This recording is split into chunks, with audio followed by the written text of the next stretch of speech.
La historia que voy a contarles es sobre mi prometido y mi mejor amiga, quienes me atrajeron a lo profundo de las montañas de los Pirineos con el pretexto de un viaje de sanación.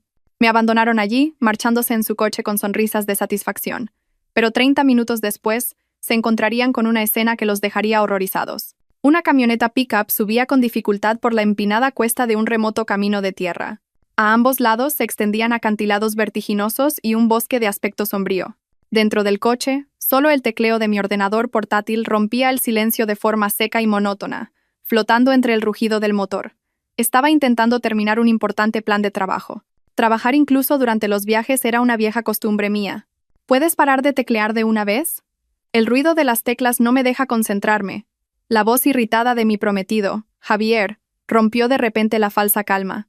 Me detuve un momento, con los dedos suspendidos sobre el teclado.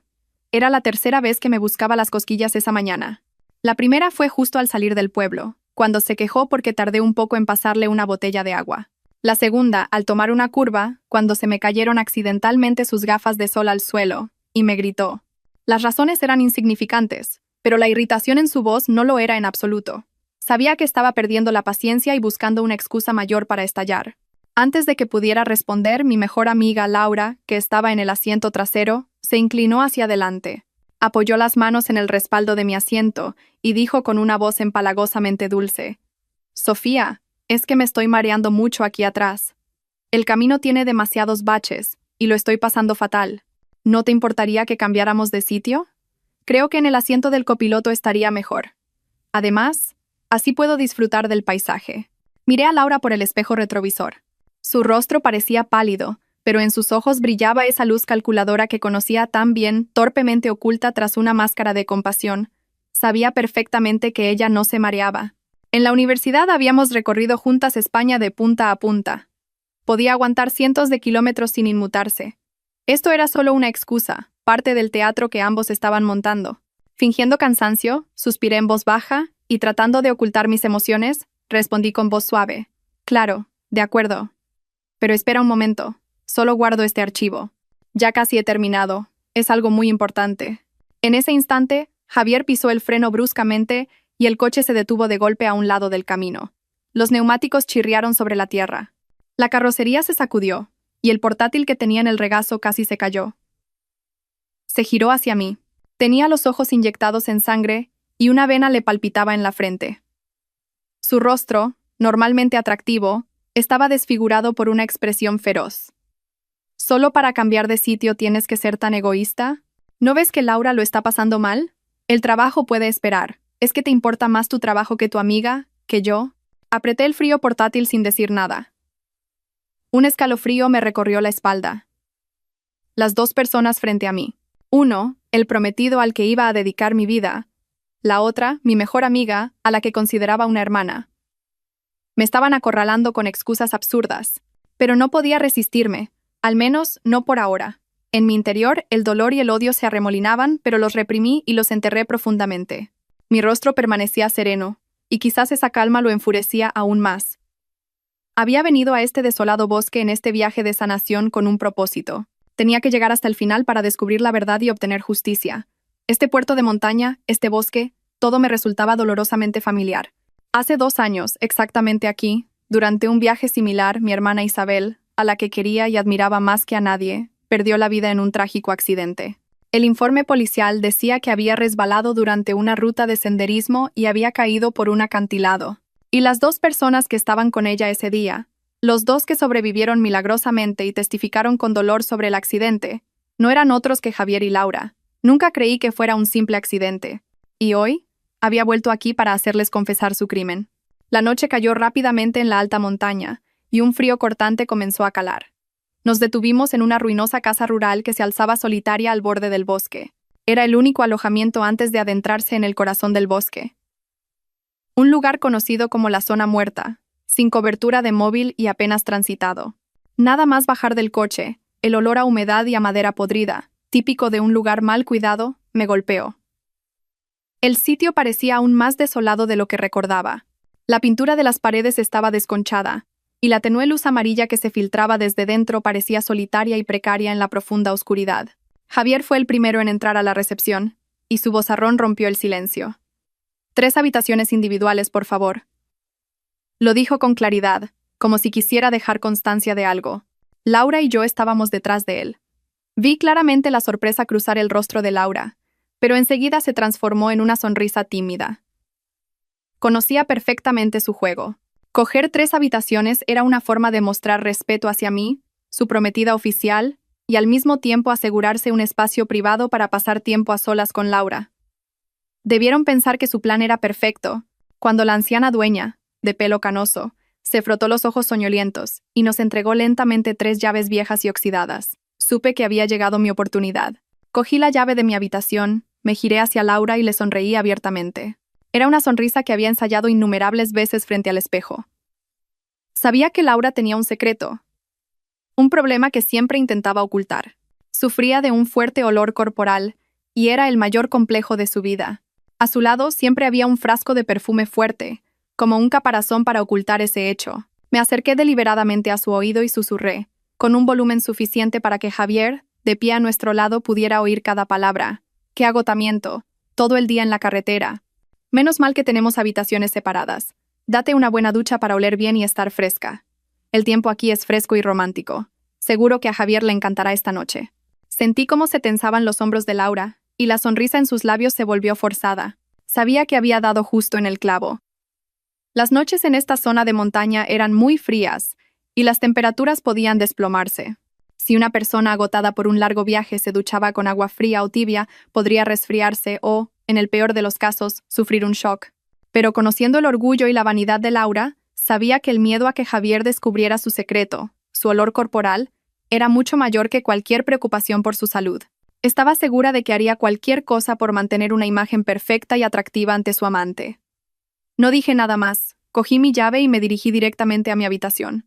Caminé con pasos ligeros y tranquilos, dejando atrás a una Laura desconcertada y a un Javier con una extraña mirada de satisfacción y sospecha. Esa noche, en la fría habitación rodeada de paredes sucias, no pegué ojo. Me quedé junto a la ventana, observando el bosque que se extendía como un monstruo dormido. No tenía miedo. Mi mente estaba extrañamente en calma. Recordé los días puros de la universidad, cuando Laura y yo éramos amigas inseparables. Cuánto había confiado en ella. Pero el corazón humano es verdaderamente insondable. Cuando la amistad y el amor se pusieron en la balanza contra la codicia y los celos, se rompieron con una facilidad desoladora. A la mañana siguiente, me desperté cuando los primeros rayos de sol apenas se colaban por las rendijas de la vieja ventana. El aire de la montaña era increíblemente puro, impregnado del aroma de las hojas cubiertas de rocío y de la tierra húmeda. Di un paseo por los alrededores de la casa rural, respirando profundamente el aire fresco, y sentí cómo mi cuerpo se revitalizaba. Anoche, por primera vez desde que comencé este plan, había dormido profunda y plácidamente. Aunque fuera temporal, esa paz mental era suficiente para darme fuerzas para lo que estaba por venir. Cuando se acercaba la hora del desayuno, volví al modesto comedor. Javier y Laura bajaron las escaleras tambaleándose, ambos con un aspecto terrible. Tal como esperaba, el rostro de Laura estaba pálido y tenía unas ojeras oscuras como las de un panda. No paraba de toser secamente, cubriéndose la boca, y ni el maquillaje espeso podía ocultar su aspecto cansado y agotado. A su lado, el atractivo rostro de Javier también estaba sombrío, con los ojos inyectados en sangre y bostezando sin parar. Era evidente que ambos habían pasado una mala noche. Supe que mi guerra psicológica había funcionado a la perfección. Me acerqué con energía y dije con voz llena de preocupación y sorpresa: «Madre mía, ¿por qué tenéis tan mala cara? ¿No habéis dormido esta noche? ¿O es que la cama era incómoda?» Laura se sobresaltó y agitó las manos apresuradamente. No, Sofía. Es solo que con la altitud y el cambio de aire no me encuentro muy bien. Javier asintió, apoyándola con voz ronca. Sí, creo que estoy un poco resfriado. También tengo escalofríos. Evitaba mi mirada a toda costa. Les dediqué una sonrisa significativa que no pudieron percibir. Vaya, qué faena. He oído que el camino de hoy es aún más duro que el de ayer. Hagamos una cosa. Hoy conduzco yo. Estoy perfectamente y estoy acostumbrada a conducir por montaña. Vosotros descansad tranquilos en el asiento de atrás. Y cuando os encontréis mejor, cambiamos. Mi propuesta fue como un salvavidas para ellos. Javier y Laura aceptaron de inmediato, sin dudarlo un instante. Pensarían que seguía siendo la tonta fácil de manipular, y que el hecho de que yo condujera incluso les facilitaría sus planes. No tenían ni idea de que ponerme al volante era precisamente lo que haría que todo siguiera el guión que yo había planeado. El coche se puso de nuevo en marcha, y el ambiente en el interior era aún más silencioso que el día anterior. Javier y Laura casi dormitaban en el asiento trasero, solo moviéndose ocasionalmente por los baches del camino de piedra. Conduje hasta la gasolinera, el último puesto de avanzada de la civilización antes de entrar en la zona sin cobertura. Ante nosotros apareció una pequeña y solitaria gasolinera rodeada de montañas. Parecía un oasis polvoriento con un solo surtidor y una tienda destartalada. Javier y Laura, ya despiertos, dijeron que iban a comprar algo de picar y unas bebidas. Asentí, diciendo que me encargaría de repostar. Cuando sus figuras desaparecieron tras la puerta de cristal opaco de la tienda, un hombre con un viejo mono de trabajo y la piel curtida por el sol y el viento se me acercó lentamente desde una esquina. Era Mateo, el hermano de Isabel. Se había disfrazado de vendedor ambulante de recuerdos y mapas para turistas. Me tendió una botella de agua y, con una voz baja y ronca, deliberadamente alterada, dijo: «El mapa falso que instalé en su ordenador está activado. El GPS de tu coche funciona correctamente y te estoy rastreando». Asentí levemente mientras cogía la botella. «¿No hace falta tocar el depósito, Mateo?». Negó con la cabeza. «No es necesario. Ya te encargaste de eso anoche». La noche anterior, mientras todos dormían en la casa rural, me había escabullido al aparcamiento, y con un pequeño tubo de plástico y una técnica torpe aprendida en internet, había vaciado casi la mitad del depósito. La gasolina restante era suficiente para adentrarse en el bosque, pero totalmente insuficiente para volver a salir. Mateo me puso en la mano un mapa de papel de aspecto desgastado. «Toma esto. Finge que me lo acabas de comprar. Dentro de un rato lo necesitarán. Sigue el plan al pie de la letra».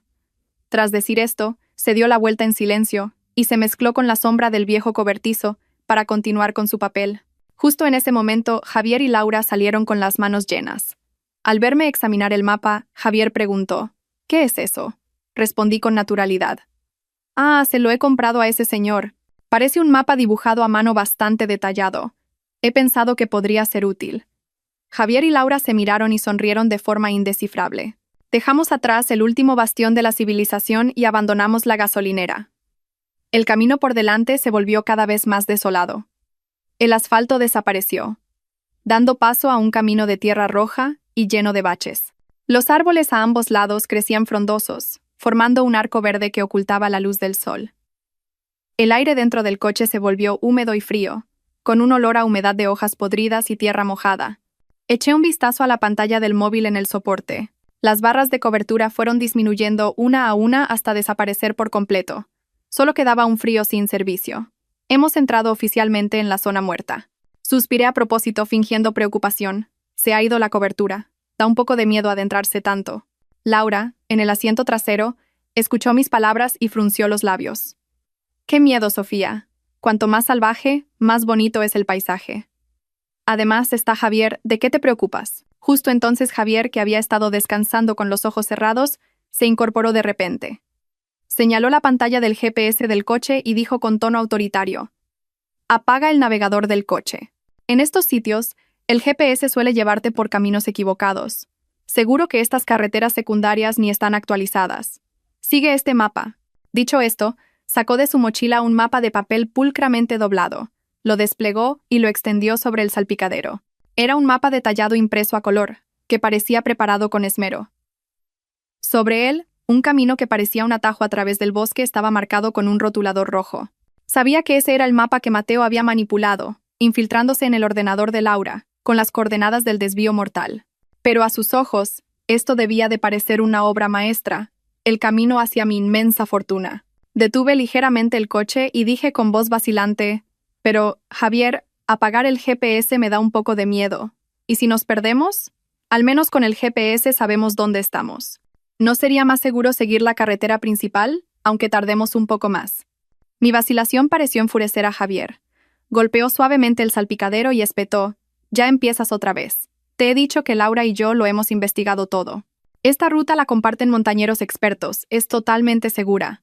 Con tanto miedo no se puede viajar. Mejor te hubieras quedado en casa». Laura se apresuró a intervenir.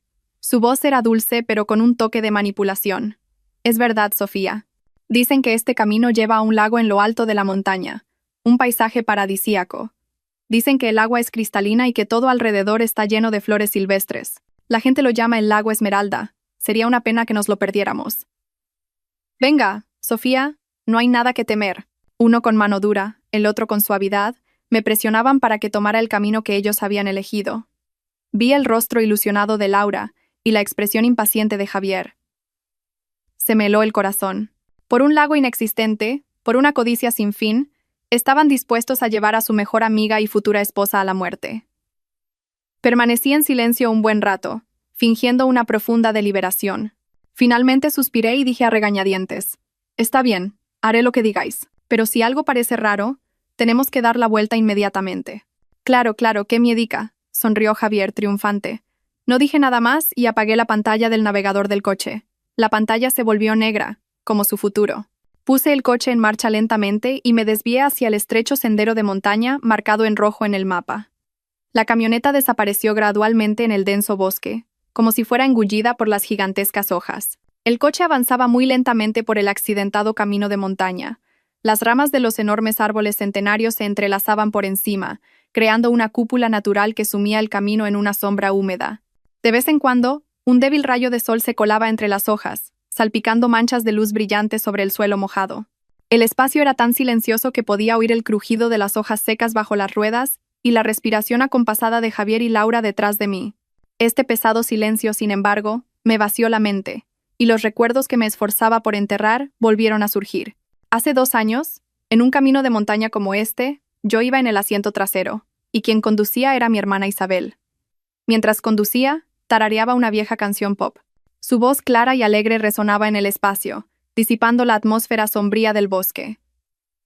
Creo que hasta el sol brillaba más en aquel entonces. Iluminaba el largo y brillante pelo de Isabel, haciendo que su sonrisa fuera aún más radiante. En aquella época, cualquier lugar con mi hermana era el más seguro y cálido para mí. Conocí a Isabel en el momento más oscuro de mi vida. Fue cuando mis padres murieron repentinamente en un terrible accidente de coche, y con apenas 20 años me quedé con una pena insoportable y una enorme fortuna. Estaba completamente destrozada. Me sentía sola en el mundo.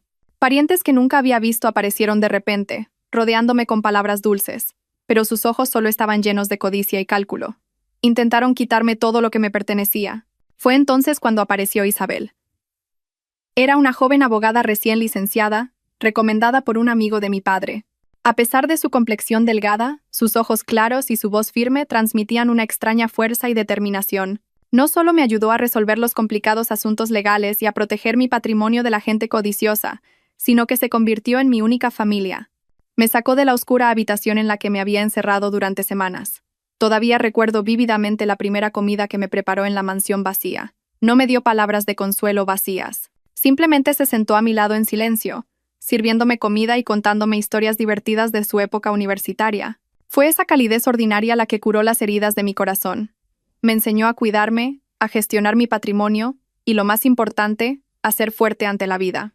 No solo protegió mis bienes, sino que me ayudó a protegerme a mí misma.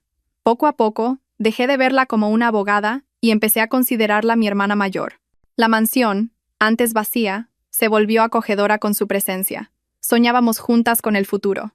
Un futuro en el que 2 hermanas formarían una pequeña, feliz y tranquila familia. Un fuerte bache del coche me sacó de mis recuerdos. Miré por el retrovisor y vi que Javier y Laura seguían profundamente dormidos. Un odio incontenible hirvió en mi interior. Fueron estas 2 personas las que me arrebataron a mi única hermana, las que destrozaron nuestro sueño de paz. Ellos me empujaron a este camino de venganza, aun sabiendo que era un camino sin retorno. Mis manos apretaban el volante con fuerza, y los nudillos se me pusieron blancos. El dolor de la pérdida y la ira se habían fusionado en una llama fría. Una fuerza oscura me impulsaba. A cualquier precio, tenía que llegar hasta el final de este camino. ¿Falta mucho, Sofía? Este camino se está haciendo muy pesado. Desde el asiento trasero, Javier se quejó con voz somnolienta mientras se removía. No respondí. Solo le eché una mirada por el espejo retrovisor. Su voz, sus gestos, todo me recordaba aquel fatídico día, el día en que recibí la llamada de Mateo. En ese momento, estaba en la oficina, inmersa en un nuevo proyecto. Sonó el teléfono y en la pantalla apareció el nombre Mateo. Contesté alegremente, con la intención de preguntarle si vendría a cenar a casa esa noche, pero la voz al otro lado del teléfono estaba temblorosa y llena de pánico. Sofía. Isabel. A Isabel le ha pasado algo terrible.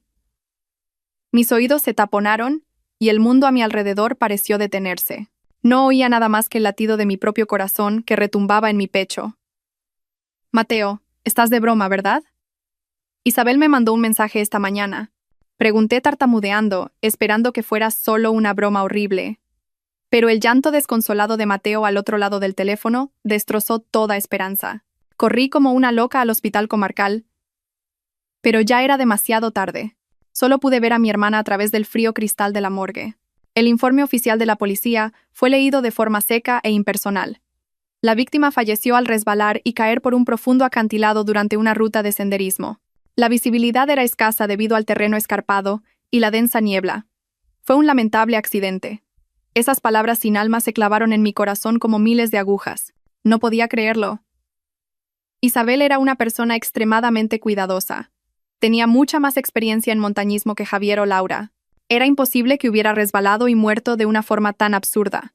Y entonces vi a Javier y a Laura. Estaban sentados en un rincón del pasillo del hospital, abrazándose y llorando desconsoladamente. Parecían realmente afligidos, realmente destrozados. Pero, extrañamente, a través de mis ojos empañados por las lágrimas, noté algo raro. Su ropa estaba manchada de barro, pero no tenía ni un solo rasguño ni rotura. En sus cuerpos solo había unos pocos arañazos pequeños, superficiales y limpios, que parecían hechos a propósito más que heridas causadas por una caída en estado de pánico. Era imposible que alguien que acababa de sufrir un shock terrible y de presenciar la caída de un amigo por un acantilado mantuviera un aspecto tan pulcro. Más tarde, cuando nos explicaron a Mateo y a mí lo sucedido, sus declaraciones empezaron a contradecirse. Javier dijo que en ese momento había una niebla muy densa, que solo oyó el grito de Isabel y que después todo quedó en silencio. Pero Laura dijo que había visto claramente cómo Isabel resbalaba al intentar coger una flor silvestre que crecía peligrosamente al borde del acantilado. Dos historias, dos escenarios completamente diferentes. Cuando les pregunté por esta discrepancia, se pusieron nerviosos y se excusaron diciendo que estaban tan conmocionados que no recordaban bien los detalles. Pero yo sabía que mentían. Lo que más me atormentaba fue un breve momento que presencié por casualidad. Mientras todos estaban sumidos en el caos, vi a Javier y a Laura de pie en un rincón apartado. Creían que nadie los veía. Javier le susurró algo al oído a Laura. No pude oírlo, pero lo vi claramente. Después de escucharle, Laura asintió levemente y se miraron. En esa mirada no había dolor ni miedo, sino más bien un entendimiento tácito y una especie de tranquilidad mutua. El momento duró solo unos segundos, pero se grabó a fuego en mi mente. Después del funeral de Isabel, mi mundo pareció derrumbarse de nuevo.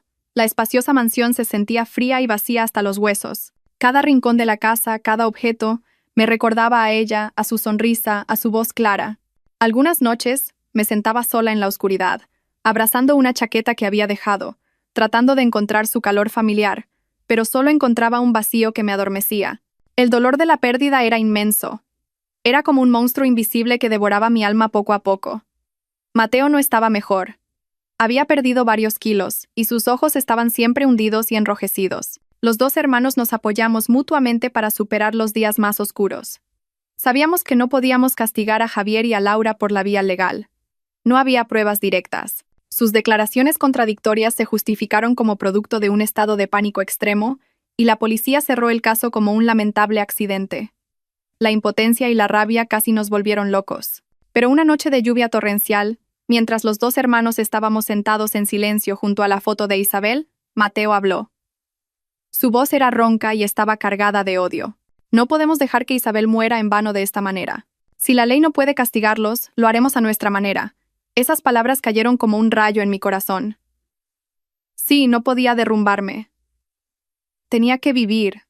Tenía que ser fuerte. No solo por mí, sino también por Isabel. Mi debilidad actual era precisamente lo que esos asesinos más deseaban. El dolor dentro de mí se fue cristalizando lentamente, transformándose en una voluntad de acero y una fría determinación. El plan de venganza comenzó a gestarse esa misma noche de lluvia. Analizamos de nuevo cada detalle, cada palabra de Javier y Laura. ¿Cuál era su motivo? Claramente, el dinero. Antes de aquel fatídico viaje, Isabel había estado investigando en secreto un desfalco de una gran suma de dinero que Laura había cometido en su empresa. Probablemente, Isabel había conseguido pruebas y planeaba hablar con Laura cara a cara durante el viaje. Y para silenciarla, actuaron. Si la codicia era la raíz del crimen, entonces usaría esa misma codicia como cebo. Yo poseía una fortuna inmensa que ellos ni en sus sueños más locos podrían imaginar. Esa era mi arma más poderosa. El plan fue meticulosamente trazado. El primer paso era acercarme a ellos.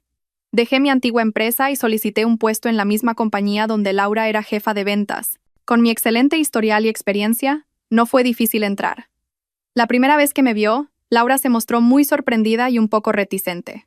No dejaba de darme palabras de consuelo, fingiendo empatía por mi dolor. Yo interpreté a la perfección el papel de una chica que, aún conmocionada por la pérdida de un ser querido, buscaba un nuevo entorno para olvidar el pasado. Poco a poco, me acerqué activamente a Laura, recordándole viejos tiempos de la universidad. Con una falsa sinceridad, no tardé en recuperar su confianza.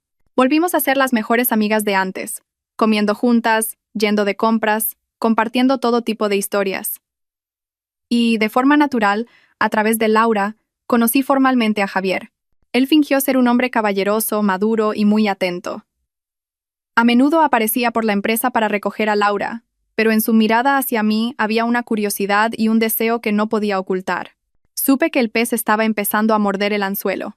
Fingiendo no saber nada de la ambigua relación entre él y Laura, acepté ingenuamente su confesión. Durante el año siguiente, comencé una elaborada actuación de ostentación de riqueza.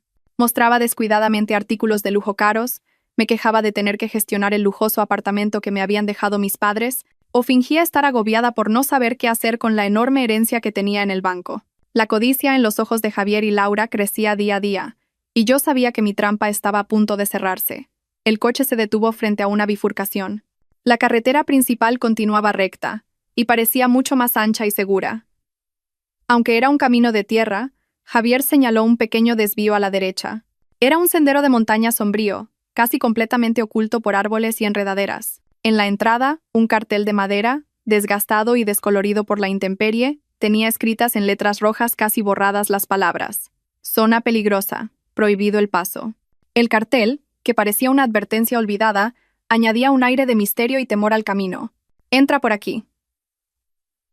La voz de Javier estaba teñida de excitación, como si hubiera encontrado un tesoro. Frené bruscamente a propósito. Agarré el volante y dije con voz temblorosa: ¿Estás loco? Se ve claramente el cartel de prohibido el paso. ¿No lo has visto? He oído a la gente del pueblo decir que en esta zona hay muchas serpientes venenosas y jabalíes salvajes. No podemos entrar por ahí. Es demasiado peligroso. Enfaticé a propósito las palabras jabalíes salvajes. Era una amenaza real en las montañas de España. Sabía que mis palabras no eran suficientes. Necesitaba algo más tangible para que mi actuación fuera más convincente. Y fue como si el cielo me ayudara. Justo en ese momento, de entre los densos arbustos al borde del camino, un enorme jabalí salió disparado justo delante del coche. Era del tamaño de un coche pequeño, con pelo duro y largos colmillos blancos. Se detuvo en medio del camino, a solo unos metros de nuestro coche, mirándonos desafiante con sus ojos inyectados en sangre, y luego olfateó el aire. Laura, en el asiento trasero, gritó, y su rostro perdió todo el color. Javier también se sobresaltó, cambiando de color, e instintivamente me puso la mano en el hombro, como buscando consuelo. Esta aparición inesperada supuso un pequeño contratiempo en su plan. Aproveché la oportunidad y dije con voz aún más aterrorizada: «¿Lo ves? Te lo dije. ¿Quién sabe qué pasaría si choca contra nuestro coche? Es demasiado peligroso. Volvamos. Javier, por favor, vayamos por la carretera principal, por seguridad». El jabalí se quedó un momento, y luego, molesto por el ruido del motor, gruñó, giró la cabeza y desapareció en el bosque. Un silencio tenso se instaló en el coche. La aparición del jabalí hizo dudar momentáneamente a Javier y Laura, pero su codicia era tan grande que pronto superó el miedo incipiente. Javier carraspeó, tratando de recuperar la compostura y mostrar autoridad. Solo era un jabalí. Se asustó al ver nuestro coche y huyó. «No seas tan exagerada. Con un hombre aquí, ¿de qué tienes miedo?». Aunque dijo eso, pude ver que su mano todavía temblaba ligeramente. Su temeridad no provenía del valor, sino de la ignorancia y la codicia. Ignoraba los peligros de la naturaleza e ignoraba la vida humana. Creía que podía controlarlo todo, pero no sabía que esa misma confianza ciega lo llevaría a la muerte. Continué fingiendo miedo, cubriéndome la cara con las manos y temblando. No, no voy a ir. Volvamos, Javier. Tengo mucho miedo. ¿Y si ese jabalí vuelve con su manada? Al ver que me negaba a continuar, la impaciencia se hizo evidente en el rostro de Javier. Golpeó suavemente el salpicadero y espetó. Ya empiezas otra vez. Te he dicho que está bien. Con tanto miedo no se puede viajar. Mejor te hubieras quedado en casa. Su voz ya no tenía adornos. La naturaleza de un hombre violento y patriarcal se reveló. Pensó que podía someterme por la fuerza, pero se equivocaba. Justo entonces, Laura, que había estado en silencio y aterrorizada, comenzó su propia actuación. Se inclinó hacia adelante, me rodeó los hombros y me dio unas palmaditas cariñosas. Su voz, en total contraste con la brusquedad de Javier, era dulce y persuasiva. Tranquila, Sofía. No tengas miedo. Está Javier, él nos protegerá. El jabalí se asustó porque el coche es grande, no volverá. Hizo una pausa y me miró con una expresión lastimera. ¿Sabes, Sofía? Dicen que este camino lleva a un lago en lo alto de la montaña. Un paisaje paradisíaco. La gente de aquí lo llama el lago Esmeralda. Dicen que el agua del lago es tan clara que se ve el fondo, y que tiene un color jade todo el año. Alrededor del lago siempre hay flores silvestres. Imagínate, acampar allí, ver las estrellas por la noche y despertarse en un campo de flores por la mañana. ¿No sería romántico? Las palabras de Laura eran como una música dulce que pintaba un cuadro celestial y seductor. Sabía que yo era romántica, que amaba la naturaleza y la belleza salvaje. Estaba atacando mis puntos débiles, tratando de adormecer mi cautela con palabras dulces. Cualquier mujer se sentiría tentada por estas palabras. Fingí que las palabras de Laura me conmovían y guardé silencio. Suspiré en voz baja, y mi voz todavía temblaba un poco. Pero este camino da mucho miedo. ¿Y si pasa algo? Javier, al ver que mi resistencia flaqueaba, no perdió la oportunidad. Desplegó el mapa frente a mí. Mira, Sofía. Laura y yo lo hemos investigado a fondo. Este camino tiene solo unos 15 kilómetros. Cruza este bosque y conecta con la carretera principal al otro lado. Ahorraremos al menos 1 hora en comparación con dar la vuelta. Es solo un tramo corto. No te preocupes, confía en mí. Su colaboración era perfecta. Uno me seducía con palabras dulces, el otro me tranquilizaba con lógica y seguridad. Estaban creando una presión invisible, haciéndome sentir que si me negaba, sería una persona egoísta y miedosa que arruinaba el ambiente. Querían que yo misma tomara la decisión de entrar en ese camino de la muerte. Así, si algo sucedía más tarde, podrían eludir por completo la responsabilidad. Permanecí en silencio durante un largo rato, fingiendo un intenso debate interno.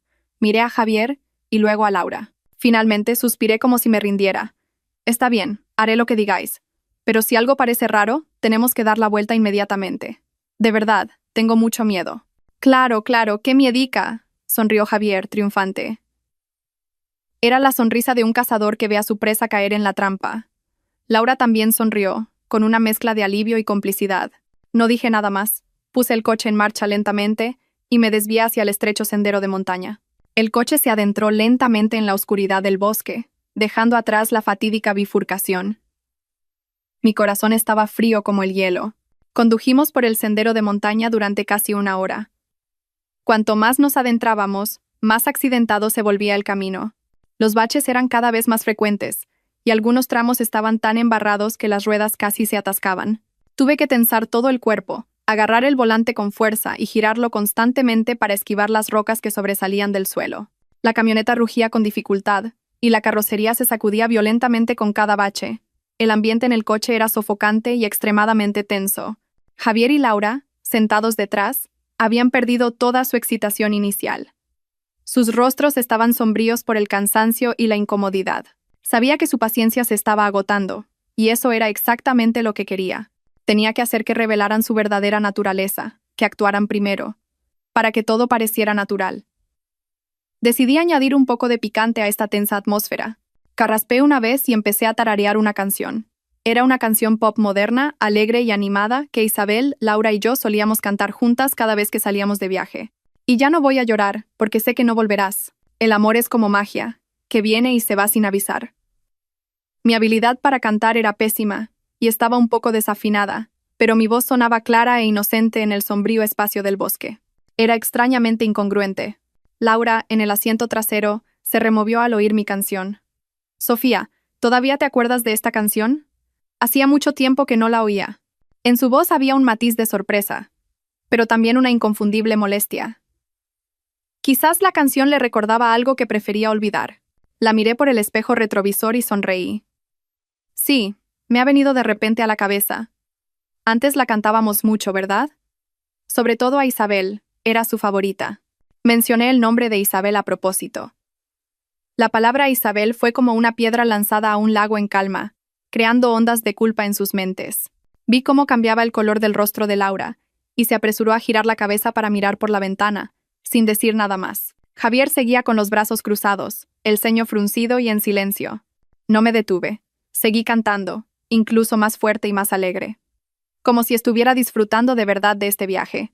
En esta situación mi canción era una provocación y una burla para las dos personas sentadas detrás. Era como un recordatorio de mi inocencia y su culpabilidad. ¿No te puedes callar de una vez? Finalmente, Javier no pudo aguantar más. Gritó de repente, y su voz estaba llena de ira y hostilidad. El coche entero pareció retumbar con su grito. Fingí sorpresa y miedo, y dejé de cantar. Me giré para mirarlo, abriendo los ojos con inocencia. ¿He hecho algo malo? Solo estaba cantando. ¿Qué cantar ni qué narices? Me estás poniendo de los nervios. Apretó los dientes y me miró fijamente con sus ojos inyectados en sangre. Su ira no era solo por mi canción. Era por la frustración acumulada en el camino y, quizás, por la culpa que lo atormentaba. Después del grito de Javier, el aire en el coche se tensó como la cuerda de un violín. Me miraba fijamente con sus ojos inyectados en sangre, y su respiración era como la de una bestia enfurecida. Laura, en el asiento trasero, se cayó y se encogió, tratando de pasar desapercibida. Pero yo sabía que estaba esperando una excusa para unirse a Javier. Necesitaban una razón justificada para ponerme las manos encima. Respiré hondo, tratando de que mi voz no temblara, pero añadiendo un toque de agravio y provocación. ¿Qué te pone de los nervios? A mí me parece bien. ¿No será que estás de mal humor y todo te molesta? Mis palabras fueron como prender fuego a un barril de pólvora a punto de estallar, pero no me detuve ahí. Lo miré directamente a los ojos, con una frialdad que nunca antes había visto en mí. Y dije lenta y claramente: «Pues muérete». Las palabras salieron de mi boca con ligereza, pero su peso era como el de una roca. Javier y Laura se quedaron helados. Me miraron como si fuera una completa desconocida. Durante los últimos años, a sus ojos, yo había sido la tonta dócil y obediente, el cordero manso que podían manejar a su antojo. Nunca imaginaron que ese cordero pudiera enseñar los colmillos. La sorpresa en el rostro de Javier se transformó rápidamente en una ira frenética. Soltó un rugido que apenas parecía humano. «Tú, ¿qué has dicho? ¡Que me muera!». Golpeó con fuerza el salpicadero, y el estruendo resonó. «Zorra loca, ¿te crees alguien por tener un poco de dinero? Ya he aguantado bastante de ti. Para el coche ahora mismo. Voy a conducir yo, y si no quieres seguir, te bajas». Apreté el volante con fuerza, sintiendo que mis 10 dedos se clavaban en el cuero.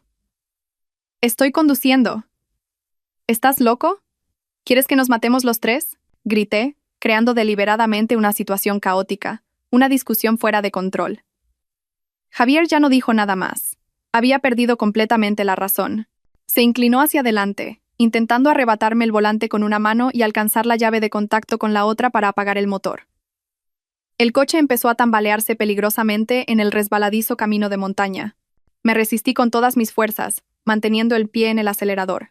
El coche tenía que adentrarse más, hasta el lugar exacto que yo había determinado. «Javier, Sofía, parad, es peligroso», gritó Laura desde el asiento trasero. Pero en lugar de detener a Javier, me rodeó el cuello y los hombros con sus brazos desde atrás, sujetándome con fuerza. «Sofía, tranquilízate. Para el coche, por favor». Su voz sonaba aterrorizada, pero la fuerza de sus brazos era firme y decidida. No tenía ninguna intención de detener la pelea, sino de inmovilizarme para que Javier pudiera actuar más fácilmente. Su teatro había llegado al clímax. Estaban creando juntos una escena falsa, en la que una discusión fuera de control llevaba a una acción accidental. Querían que pareciera que yo había sido la causante de todo. Se me heló el corazón. Una traición tan descarada era casi para reírse. Durante el forcejeo, Javier me dio una fuerte bofetada. La cabeza me dio vueltas y sentí un ardor en la mejilla. Aprovechando mi momentáneo aturdimiento, cogió mi móvil del soporte. Todo el día pegada al móvil. Trabajo, trabajo, trabajo. «Voy a destrozártelo para que no puedas trabajar más», gritó, levantando el teléfono como si fuera a tirarlo por la ventana. Justo en ese momento, mientras cogía el móvil, pulsé rápida y discretamente el botón de encendido 3 veces seguidas con el pulgar derecho. Era un movimiento que había practicado cientos de veces, una función oculta que había preconfigurado, el botón que activaba el modo de grabación secreta. Javier no se dio cuenta de nada. Al ver que ya no me resistía, debió pensar que su bofetada había surtido efecto. No tiró el móvil, sino que lo lanzó con rabia a mi mochila, que estaba en el asiento del copiloto. El teléfono aterrizó en el bolsillo exterior de la mochila. El micrófono empezó a funcionar en silencio, grabando cada sonido, cada palabra, cada crimen que estaba por venir. Finalmente, Javier sacó la llave. Tiró bruscamente del freno de mano. Un chirrido agudo resonó, el coche se detuvo de golpe y la carrocería se inclinó hacia adelante. Mi cabeza se golpeó con fuerza contra el volante y sentí un dolor punzante. Todo quedó en silencio. Solo se oían las respiraciones agitadas de los tres y el sonido del motor apagándose lentamente. El coche se detuvo. En medio de un bosque desolado, a decenas de kilómetros de la civilización, rodeados únicamente por árboles densos y un silencio aterrador. Seguí con la cabeza apoyada en el volante, temblando, fingiendo un dolor extremo y un miedo atroz. La sangre caliente que brotaba de un corte en mi frente goteó sobre mi camisa blanca, extendiéndose como una flor de sangre injusta. Tenía que ganar tiempo. Necesitaba que el móvil de mi mochila grabara más. «Ves, te dije que pararas». «Por no hacer caso», dijo Javier primero. Su voz seguía siendo hostil, pero con un matiz de satisfacción. Había conseguido detener el coche, había recuperado el control. Se bajó del coche y caminó hacia el lado del conductor. El portazo que dio resonó. Abrió mi puerta y me desabrochó el cinturón de seguridad bruscamente. Su olor a sudor e ira me golpeó en la cara. «Bájate del coche ahora mismo. Egoísta y zorra de mierda. Ya he aguantado bastante de ti». Dicho esto, me agarró del brazo y me sacó del asiento del conductor. No opuse ninguna resistencia. Dejé mi cuerpo caer como una muñeca de trapo. No esperaba que no me resistiera. Así que usó demasiada fuerza y caí sin fuerzas al suelo, cubierto de hojas mojadas y podridas. Mi ropa se ensució de barro, dándome un aspecto miserable. Laura también se bajó por la puerta trasera. Me miró desde arriba con una expresión compleja. Una mezcla de satisfacción, falsa compasión y miedo. «Sofía, ¿estás bien?» Es que Javier estaba muy enfadado. «No le culpes». Sus palabras eran descaradas e hipócritas. Los miré desde el suelo, con los ojos llenos de lágrimas, y dije con voz entrecortada: «Vosotros, ¿qué vais a hacer? No me dejéis aquí sola, por favor». Javier se burló, una sonrisa más aterradora que su expresión de ira. Volvió al coche, cogió mi mochila del asiento del copiloto y la tiró al suelo a mi lado. «Tus cosas. Ya te las arreglarás para salir andando. Esto es una lección por tu cabezonería». Se dio la vuelta, dispuesto a subir al coche. Supe que esta era mi última oportunidad. Me arrastré, tratando de agarrarle el pantalón. Las lágrimas brotaron. «Javier, no lo hagas. Ha sido culpa mía. Lo siento, déjame subir al coche. Tengo mucho miedo. Aquí hay bestias salvajes, serpientes venenosas. Podría morir». Mi súplica desesperada pareció hacerle dudar por un momento. Se detuvo y se giró para mirarme, pero su mirada se volvió fría como el acero. Quizás pensó en mi inmensa fortuna, en el futuro de riqueza sin mí. La codicia venció el último resquicio de conciencia que le quedaba. Me apartó la pierna de una patada fría y volví a caer. ¿Y a mí qué? Haberlo pensado antes de faltarme al respeto, dijo con una voz gélida, y se dirigió al asiento del conductor sin mirar atrás. Javier se sentó al volante y cerró la puerta de un portazo. El seco clic de los seguros de todas las puertas al cerrarse resonó. Fue como el martillazo que cerraba la puerta de mi última esperanza. Laura se sentó rápidamente en el asiento del copiloto. No se atrevía a mirarme directamente. Mantenía la cabeza gacha y las manos juntas. Quizás también sentía miedo por la crueldad de Javier o quizás trataba de ocultar su alegría. Me levanté con dificultad y golpeé con fuerza la ventanilla del coche. «Javier, Laura, abridme. No me dejéis aquí, por favor, haré lo que queráis. Abrid la puerta». Grité hasta quedarme ronca, y las lágrimas se mezclaron con la sangre y el polvo en mi cara. Golpeé la puerta del coche con las fuerzas que me quedaban, pero solo obtuve un silencio frío y sólido. Dentro, Javier estaba sentado, impasible. Disfrutaba de mi impotencia y desesperación. Un momento después, como si se hubiera cansado de este juego, bajó lentamente la ventanilla del conductor. En su rostro apareció una sonrisa malvada y satisfecha. Me miró como un vencedor mira a un derrotado. Que te sanes bien aquí sola. El paisaje es bonito, el aire es puro, es perfecto para ti. Buena suerte. Su voz era suave pero cargada de malicia y desprecio. Al terminar incluso me guiñó un ojo. Un gesto provocador y cruel. Y luego, subió lentamente la ventanilla. ¡No! Grité, tratando de meter la mano por la rendija que se cerraba. Pero era demasiado tarde. El cristal se cerró herméticamente, dejándome atrapada en el desolado y aterrador bosque. Laura, en el asiento del copiloto, levantó la cabeza por fin y me miró. No dijo nada, pero las comisuras de sus labios se curvaron claramente en una sonrisa. Una sonrisa que nunca olvidaré. La sonrisa de una víbora que acaba de matar a su presa. Javier arrancó el motor, y el sonido resonó en el silencioso bosque, como una música que anunciaba la muerte. No tenía prisa. Dio marcha atrás un poco y luego giró lentamente. Quería que viera cómo se marchaban, que saboreara hasta el final el sentimiento de abandono y desesperación. La camioneta empezó a rodar, y las ruedas hacían un sonido de chas, chas sobre la grava. Me quedé de pie, aturdida, viendo cómo el coche se alejaba. Sus figuras, vistas a través del cristal trasero, se hicieron cada vez más pequeñas hasta desaparecer tras una curva del denso bosque. El sonido del motor también se fue apagando hasta desaparecer, y el bosque recuperó su silencio original. Ahora estaba sola en este lugar desolado. No me apresuré.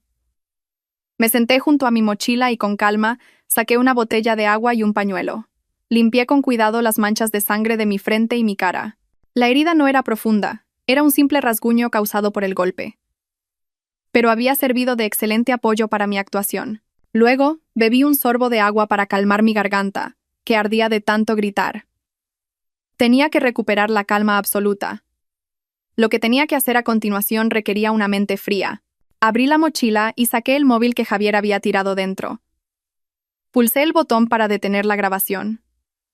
Un archivo de audio de más de 15 minutos se guardó de forma segura.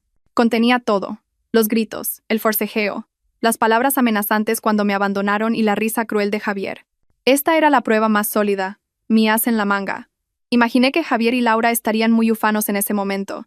Creerían que lo habían conseguido, que me habían eliminado a la perfección. Pensarían que moriría de hambre, de sed, por las bestias salvajes o por el miedo.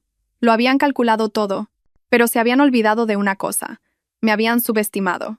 Pensaban que seguía siendo la misma Sofía ingenua y débil de antes. La muñeca bonita que solo podía vivir dependiendo de los demás. No sabían que la muerte de Isabel me había cambiado para siempre. El dolor me había convertido en otra persona. Una persona que sabía calcular, que sabía aguantar y que sabía contraatacar. Su confianza ciega era su punto débil más letal. Creyeron en el mapa falso, creyeron en el atajo inexistente. Creían que se dirigían hacia un futuro de riqueza, pero en realidad estaban corriendo directamente hacia la trampa que yo había preparado. Ese camino no llevaba al romántico lago Esmeralda, llevaba a un lugar peor que el infierno. Me senté al borde del camino, apoyada en un gran árbol. Tenía que volver a evaluar la situación. No sabía exactamente dónde estaba, pero calculé que nos habíamos adentrado unos 5 o 6 kilómetros en este sendero de montaña. No había ni rastro de presencia humana a mi alrededor. El agua y los pocos aperitivos de mi mochila me darían para un día, como mucho. No podía esperar la muerte aquí. Recordé el plan que había trazado con Mateo. Él estaría rastreando mi posición en todo momento, pero mantendría una distancia de seguridad para no ser descubierto. Solo aparecería si yo enviaba una señal de socorro o si sentía que algo iba mal. La presencia de Mateo, en algún lugar, era mi única esperanza en este momento. Miré en la dirección en la que había desaparecido el coche de Javier y Laura. No sentía la más mínima preocupación por ellos. El odio superaba cualquier otra emoción. Solo sentía una fría satisfacción al pensar en lo que les esperaba. Corrían por lo que creían que era un atajo, pero en realidad era un callejón sin salida. El camino conducía a un puente colgante de madera, podrido desde hacía mucho tiempo, que cruzaba un abismo profundo y oscuro. El mapa falso que Mateo y yo habíamos creado estaba diseñado con gran precisión. Parecía un mapa de montañismo profesional, con símbolos y notas claras. Pero la ruta roja que estaban siguiendo estaba ingeniosamente desviada, sacándolos del sendero principal y adentrándolos en una zona aún más desolada y remota. No se darían cuenta hasta que fuera demasiado tarde. Me senté en silencio, en la oscuridad que poco a poco cubría el bosque. Ya no era la misma Sofía de antes. No era la damisela débil que solo lloraba ante las dificultades. Las circunstancias me habían hecho fuerte, me habían hecho tomar la justicia por mi mano por mi hermana fallecida. La oscuridad se tragó por completo el bosque. La noche aquí era densa y pesada, sin que pudiera filtrarse ni una sola luz de la ciudad. Solo la tenue luz de la luna se colaba entre las hojas, salpicando manchas plateadas sobre el suelo mojado. El canto de los insectos, el aullido lejano de algún animal y el crujido de una rama seca en algún lugar de la oscuridad se combinaban para crear una sinfonía salvaje, aterradora y fascinante. No encendí un fuego por miedo a atraer a las bestias. Simplemente me senté en silencio, apoyada en el árbol, tratando de que mi cuerpo no temblara de frío. La fina chaqueta era insuficiente para el frío de la noche en la montaña, pero el frío que me calaba hasta los huesos mantenía mi mente más clara que nunca. Supe que había llegado el momento de ejecutar el siguiente paso. Abrí la mochila con cuidado. Saqué el móvil, comprobé de nuevo el archivo de grabación y lo guardé en una bolsa impermeable. Luego, con una pequeña navaja multiusos, corté con cuidado el forro del fondo de la mochila. Apareció un bolsillo secreto que yo misma había cosido. Envuelto en una suave tela de terciopelo, había un objeto pequeño y sólido, un teléfono por satélite. Este era mi verdadero amuleto. El teléfono por satélite que les había mostrado despreocupadamente a Javier y Laura durante los preparativos del viaje y que luego Javier había robado a escondidas y guardado en la guantera del coche, era en realidad un modelo falso que había comprado en una juguetería. Sabía que Javier, con su carácter codicioso y precavido, querría controlar incluso el único medio de comunicación en caso de emergencia. Le tendí una trampa a propósito, y él cayó sin dudarlo. Pensó que tenía en sus manos la carta ganadora, pero no sabía que era solo una carta inútil. Sostuve el verdadero teléfono por satélite en mi mano. Su tacto frío y pesado me dio una extraña sensación de seguridad. Era un equipo profesional que podía conectarse directamente con los satélites en cualquier condición meteorológica, desde cualquier lugar. Era mi único salvavidas con el mundo exterior. Respiré hondo, tratando de calmar mi corazón que latía con fuerza. No llamé inmediatamente a Mateo ni a los equipos de rescate.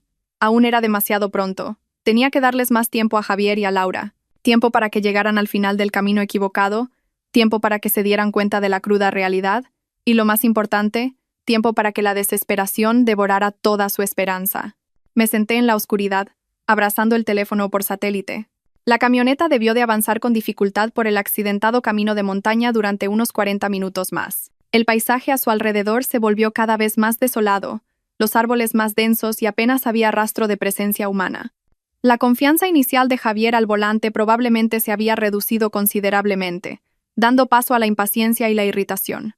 El camino era mucho más duro de lo que pensaba, y el romántico lago Esmeralda que Laura había descrito aún no aparecía.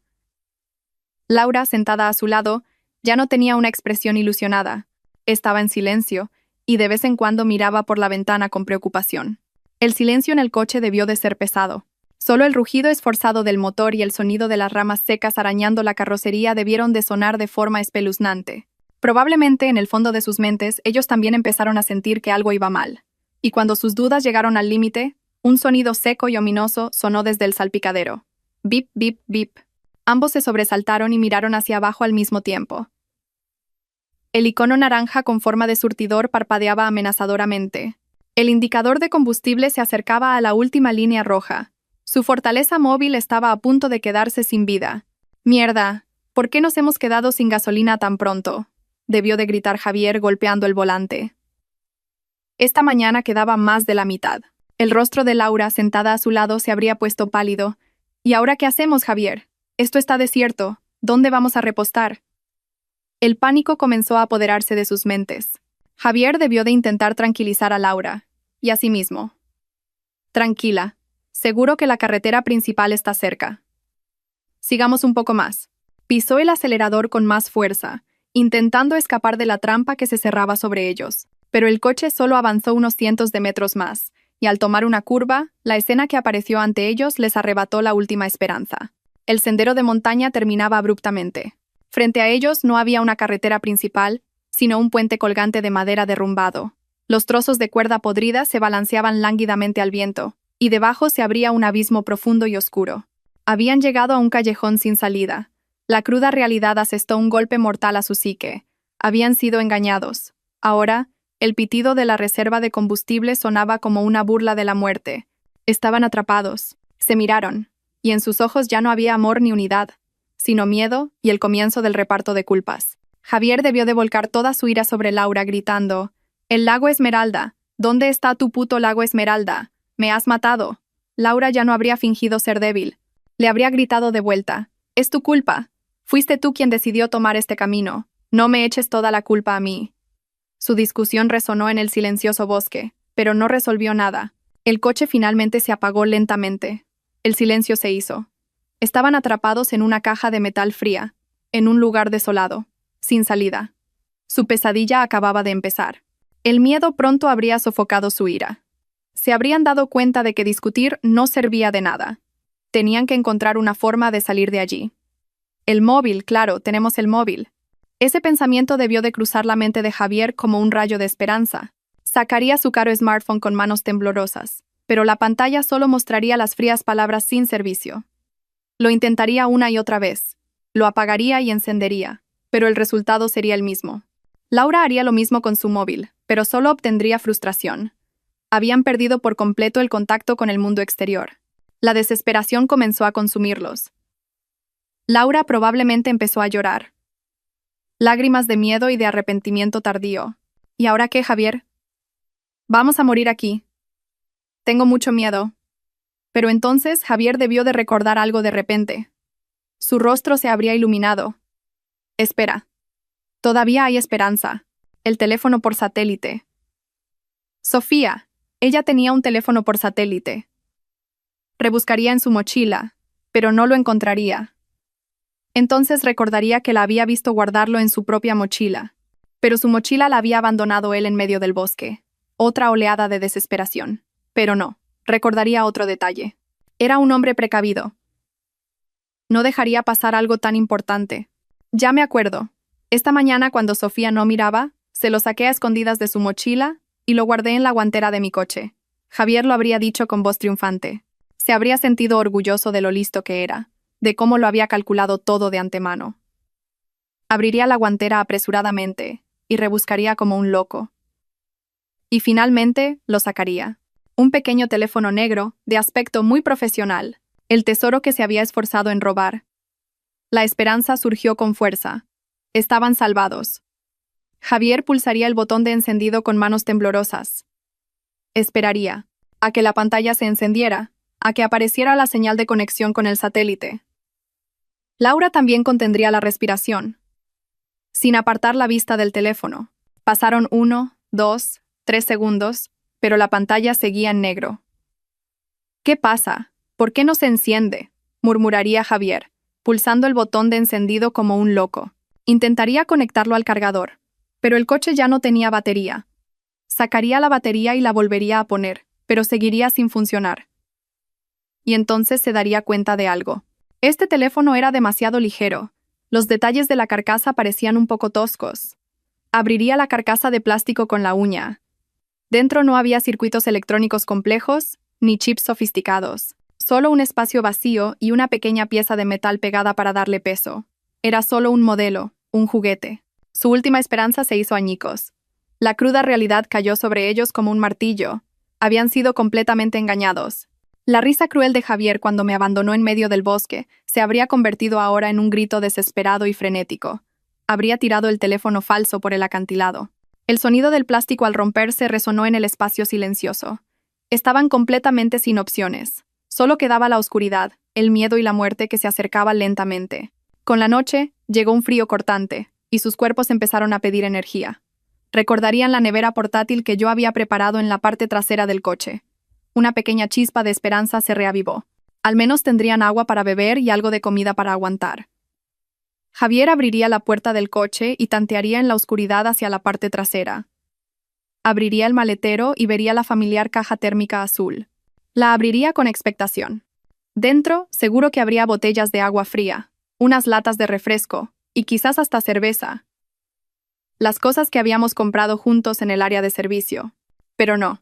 En la nevera no había ni una sola botella de agua. Solo unas cuantas bolsas de hielo derretidas y, envueltos descuidadamente en una bolsa de plástico, 5 trozos de carne de cerdo fresca. La carne todavía estaba roja, y un poco de sangre se había filtrado, manchando el fondo de la caja y desprendiendo un olor a rancio y metálico. Javier se habría quedado atónito. «¿Qué es esto?», murmuraría. Lo recordaría. Ah, sí. En el área de servicio, yo había dicho que compraba un poco de carne de jabalí, mintiendo que la vendía a un lugareño, y había propuesto hacer una barbacoa por la noche. En ese momento, él y Laura habían estado de acuerdo en que era una buena idea. La decepción de no tener agua para beber se habría convertido rápidamente en un miedo mayor. El olor a sangre fresca en el bosque salvaje de noche, el intenso olor a sangre que emanaba del maletero del coche, era como una invitación a la muerte. Atraería a todos los carnívoros que cazaban en la oscuridad, el feroz jabalí con el que se habían cruzado durante el día, o quizás criaturas aún más aterradoras. Javier cerraría apresuradamente la tapa de la nevera, pero ya sería tarde. El olor a sangre se había extendido por el aire. Volvería temblando al coche y le contaría a Laura sobre el último regalo que les había dejado. Su miedo habría llegado al límite. El coche, que era su refugio seguro, se había convertido en una trampa mortal, una caja de metal llena de sebo. No se atreverían a salir, cerrarían todas las puertas a cal y canto y se sentarían en silencio en la oscuridad, escuchando atentamente cada movimiento del exterior. El susurro de las hojas, el crujido de una rama seca, cada sonido los haría sobresaltarse. Mirarían fijamente la densa oscuridad fuera de la ventana, imaginando ojos brillantes que los acechaban desde los arbustos. El tiempo pasaría dolorosamente lento. El hambre, la sed y el miedo los consumirían física y mentalmente. Se darían cuenta de que la muerte que habían planeado para mí, una muerte lenta y agónica, ahora se cernía sobre ellos. Habían cavado su propia fosa, y ahora estaban siendo enterrados vivos en ella. Esto era el karma, un castigo perfecto en cada detalle. Esperé en la oscuridad durante casi 2 horas. El rocío de la noche empezó a caer con fuerza, y el frío me calaba hasta los huesos. Supe que había llegado el momento. Javier y Laura seguramente habían saboreado cada etapa de la desesperación. Era hora de que yo levantara el telón del último acto de mi obra. Encendí con cuidado el teléfono por satélite. La pantalla se iluminó, mostrando las barras de señal al máximo. Una extraña sensación de poder me invadió, sabiendo que con este pequeño dispositivo podía decidir el destino de 2 personas. La primera llamada fue a Mateo. Sonó una vez y contestó al instante. Una prueba de que él también había estado esperando, preocupado. Diga, Sofía, ¿estás bien? Su voz era urgente. Respiré hondo, tratando de mantener la voz lo más calmada posible. Estoy a salvo, todo va según el plan. ¿Dónde estás tú? Estoy en la cima de la colina oeste, a unos 3 kilómetros de tu posición. Te veo con los prismáticos. Ya he avisado a los equipos de rescate, solo esperan tu orden. Bien, prepárate. En unos 45 minutos, ven a las coordenadas que te enviaré. Mantén la distancia, ten cuidado de que no te vean antes de tiempo. Entendido, ten cuidado. Lo sé. Colgué.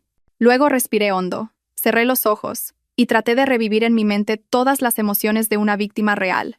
Miedo, pánico, desesperación y dolor. Tenía que actuar a la perfección.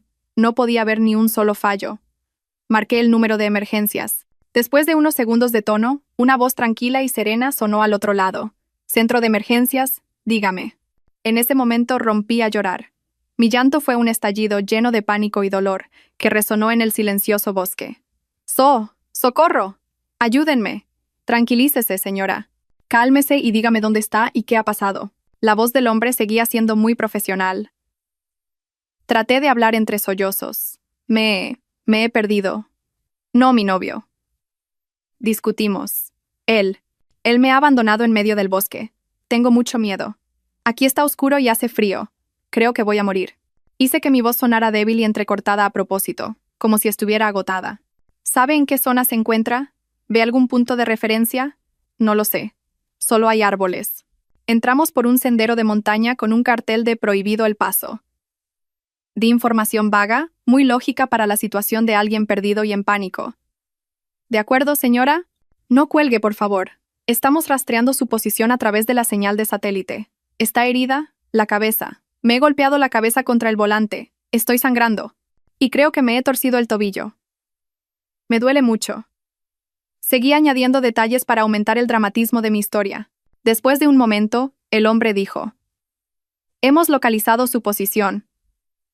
Un equipo de rescate saldrá inmediatamente.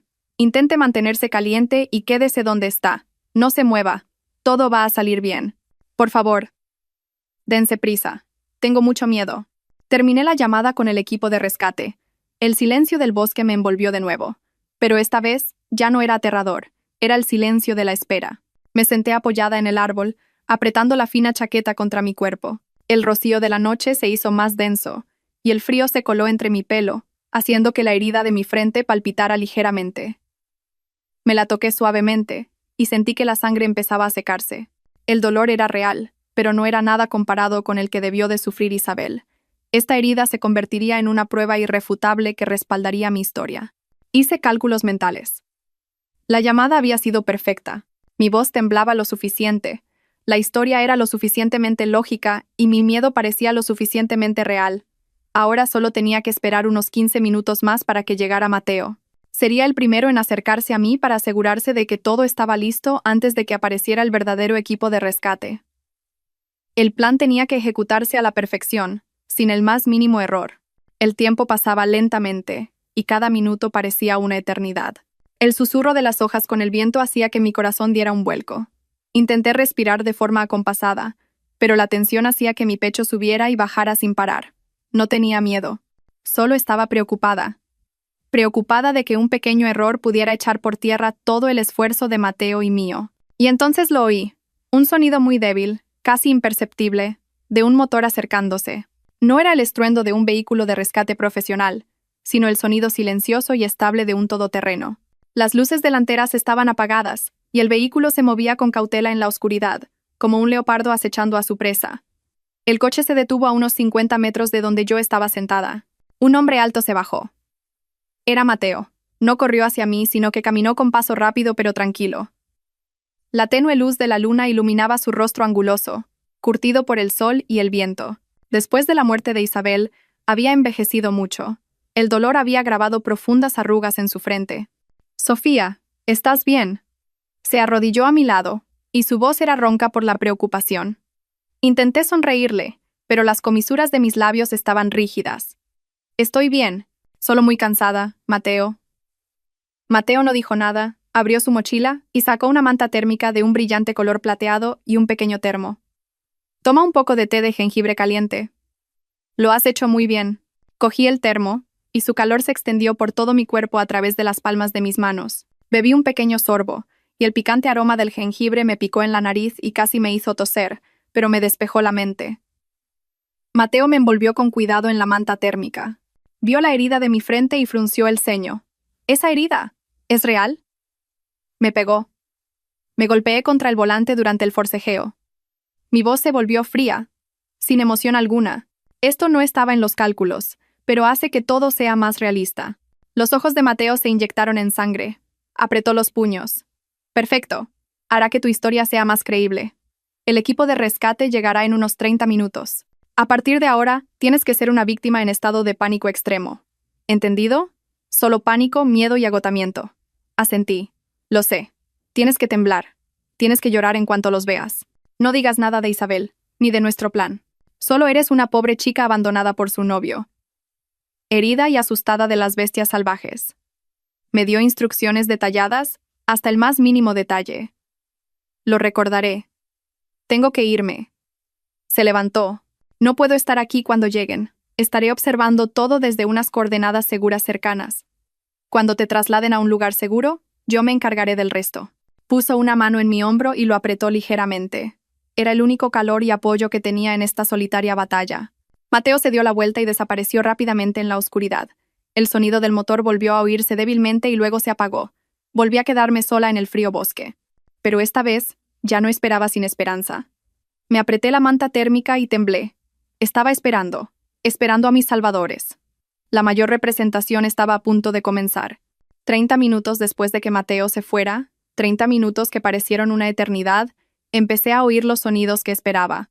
El estruendo de motores de vehículos a lo lejos, no uno, sino varios. Potentes faros se proyectaban directamente hacia el cielo, rasgando la densa oscuridad del bosque. Y luego, el sonido de un megáfono resonó, rebotando en los acantilados y creando un eco espeluznante. «Hola, ¿hay alguien ahí? Somos el equipo de rescate. Señorita Sofía, ¿nos oye?» Por fin, era hora de actuar. Respiré hondo, dejando que el frío que me calaba hasta los huesos se apoderara de mi cuerpo. Reuní todo mi miedo, mi odio y mi cansancio en mi garganta, y rompí a llorar. Un llanto sollozante y desesperado. ¡Socorro! ¡Estoy aquí! ¡No me abandonen, socorro! Mi voz era débil, ronca de tanto gritar, pero lo suficientemente fuerte como para superar el sonido del viento. Las luces de varias linternas se centraron inmediatamente en mi dirección. Vi al menos a 5 o 6 personas corriendo hacia mí. Llevaban los uniformes naranjas fluorescentes del equipo de rescate, y parecían dioses descendidos a este bosque infernal. «Dios mío, la hemos encontrado. Está aquí», gritó una voz. El primero en llegar, probablemente el jefe, se arrodilló a mi lado. Encendió la linterna de su casco y me apuntó directamente a la cara. La luz deslumbrante me hizo entrecerrar los ojos. Estaba segura de que mi aspecto en ese momento era lamentable. El pelo revuelto, pegado con sangre y barro, el rostro pálido y cubierto de lágrimas, y el cuerpo temblando violentamente dentro de la manta térmica plateada. ¿Es usted la señorita Sofía? Hemos recibido su señal de socorro. Ya está a salvo. No dije nada, solo extendí la mano y le agarré el brazo con fuerza, como un náufrago que se aferra a un salvavidas. Tengo mucho miedo. Frío. Ayúdenme, por favor. Tranquila. Ya está a salvo, dijo con voz tranquilizadora. Equipo médico. Por aquí. Comprobad el estado de la víctima. Otra persona con una gran bolsa de primeros auxilios se acercó rápidamente. Limpió con cuidado las manchas de sangre de mi frente con una gasa. La herida no es profunda, pero es bastante larga. Habrá que darle puntos. ¿Qué ha pasado? Llorando, conté la historia que había preparado. Mi voz era entrecortada y estaba llena de agravio. Es mi novio. Javier. Discutimos. Solo porque cantaba un poco alto. Se enfadó, forcejeamos y me golpeé la cabeza contra el volante. Y luego me sacó del coche. Tiró mis cosas. Él y mi amiga Laura. Se fueron en el coche. Me abandonaron aquí.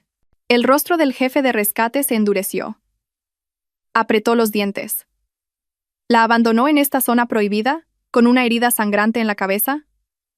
Es increíble. Eso es inhumano. La ira en su voz era exactamente lo que quería. Había conseguido sembrar en sus mentes la imagen de un hombre cruel y una amiga cómplice. ¿No se ha hecho daño en ningún otro sitio?, continuó el médico. Gemí. Sí.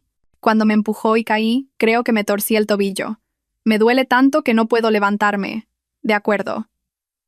La sacaremos de aquí inmediatamente.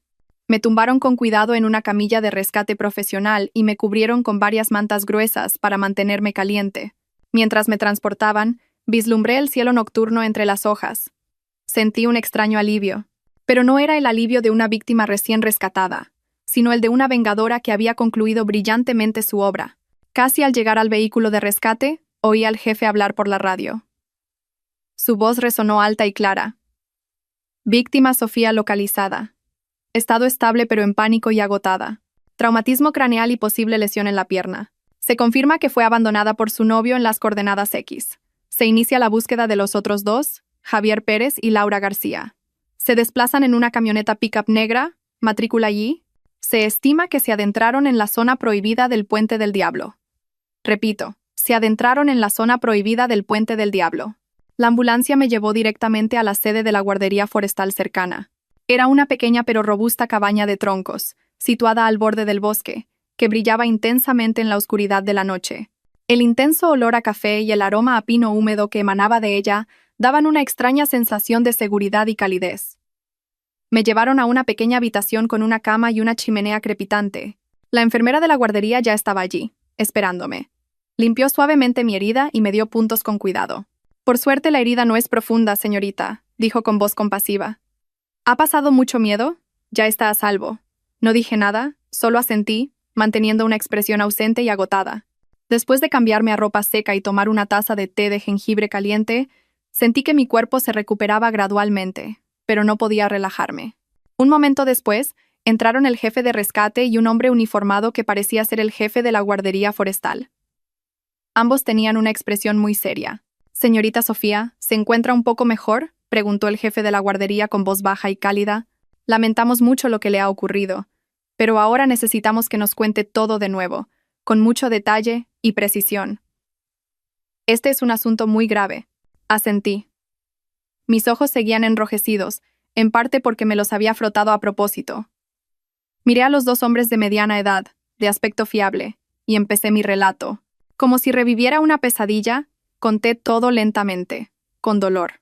Hablé del viaje, de las pequeñas discusiones que Javier había provocado a propósito.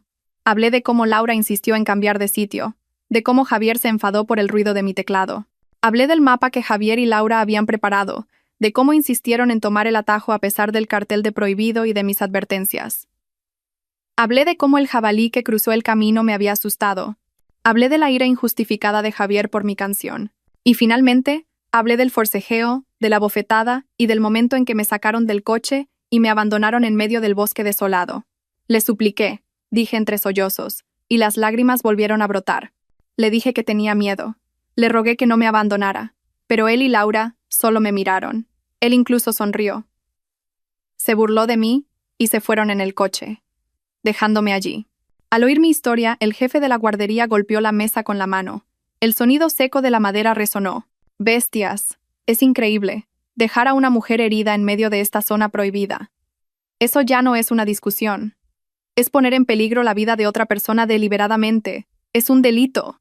El jefe de rescate también negó con la cabeza, con expresión de indignación.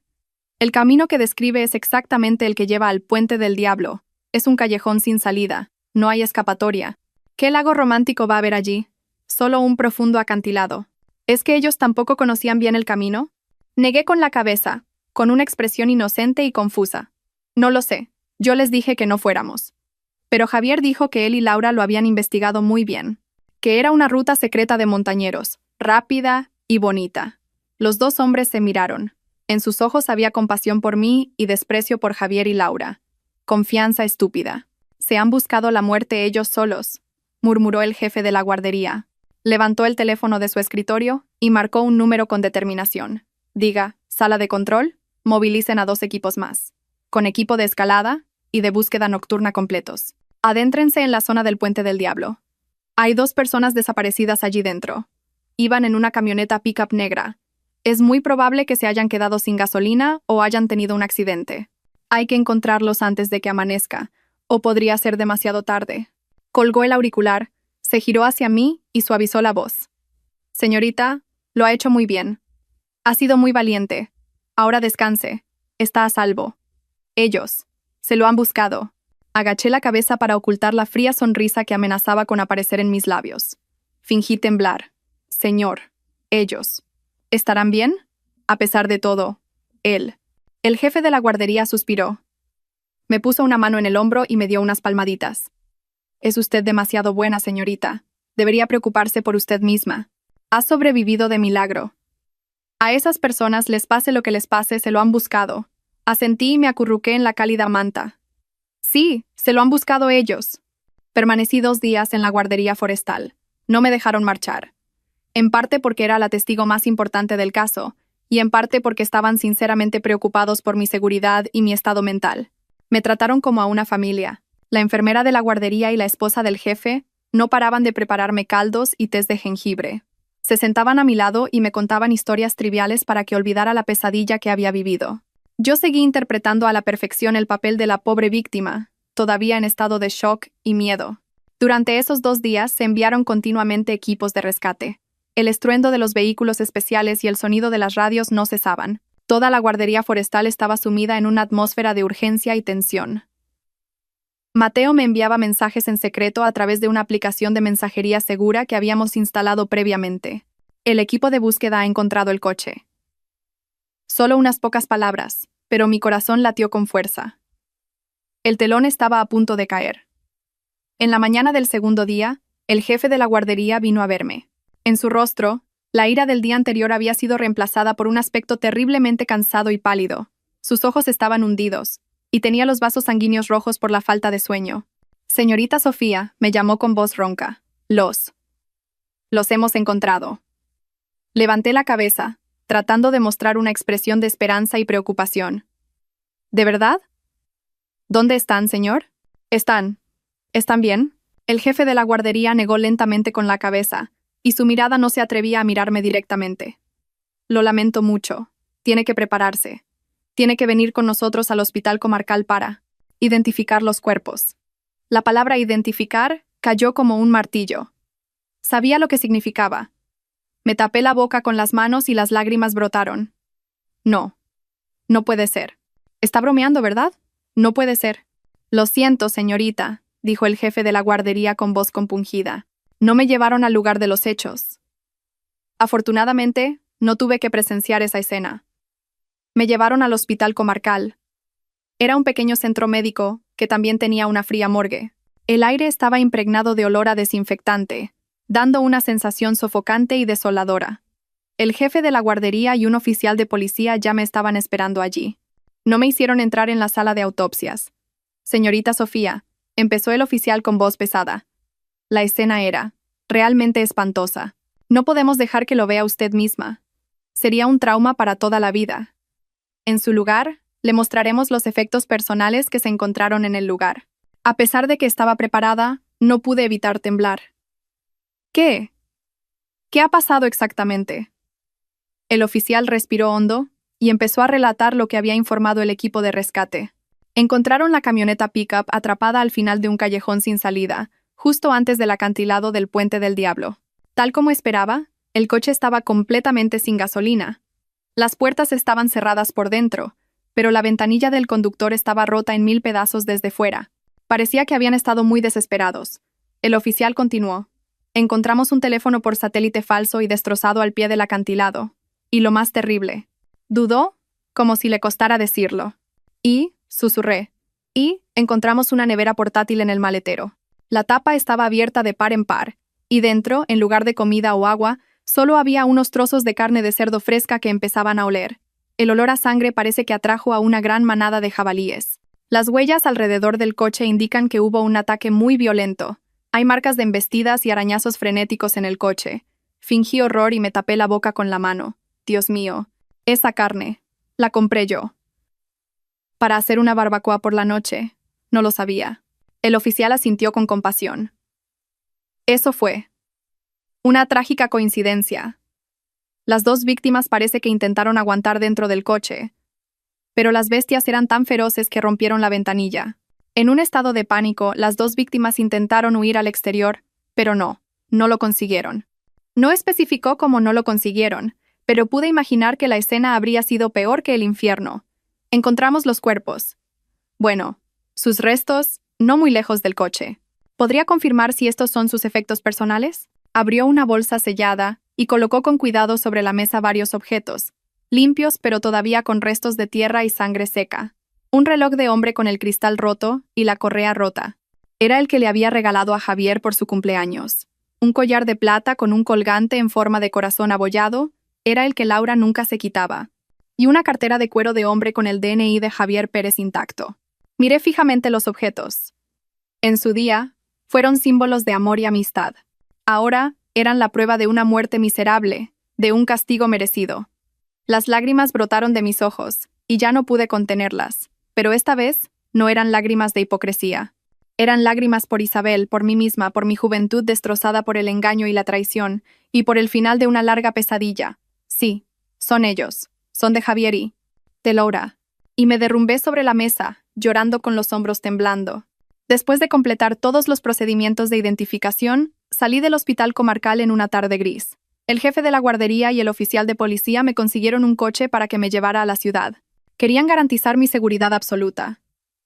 Me consideraban una víctima que había sobrevivido milagrosamente a una terrible tragedia. Una pobre chica que había perdido a su prometido y a su mejor amiga en un trágico accidente, y que casi se convierte ella misma en una víctima. El caso se cerró como la muerte de las dos víctimas, Javier Pérez y Laura García, por el ataque de animales salvajes en una zona prohibida, después de entrar sin autorización en un camino sin salida y quedarse sin combustible. Nuestra trágica historia no tardó en aparecer en los periódicos locales. Jóvenes amantes. Trágica muerte durante un viaje. El viaje del destino y la chica que sobrevivió milagrosamente. La gente empezó a murmurar. Algunos criticaron la imprudencia de Javier y Laura por entrar en la zona prohibida, pero la mayoría lamentó y se compadeció de los jóvenes que habían perdido la vida injustamente. Sentían pena por ellos. Sentada en mi apartamento, leí los comentarios llenos de compasión. Mi corazón estaba frío como el hielo. ¿Lamentarlo? No se lo merecían. Eran asesinos. Simplemente, su plan había fracasado y habían pagado el precio de su propio crimen. La compasión que el mundo me mostraba era el mayor insulto para el espíritu de Isabel.